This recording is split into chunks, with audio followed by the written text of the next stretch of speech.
isang minuto, isang ano. Kaya mga kasama niya, nag-work. Kasalbaho. Ganyan mo, no? Ano ba pamilya ako eh, pero anak ko, hindi na ipasok dito kuya.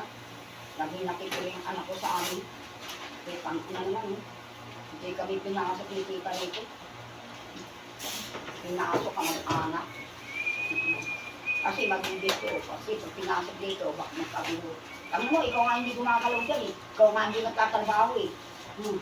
O, di ganyan eh. Yung pala sila pala hindi nagtatrabaho. Eh, masipag yung anak ko. Ganyan din ang trabaho.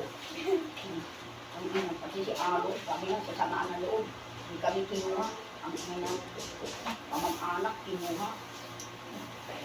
Wala ng anak ko, makakapasok dito. Ayok ang albuhaw, ka na pumasok sa ulit ito.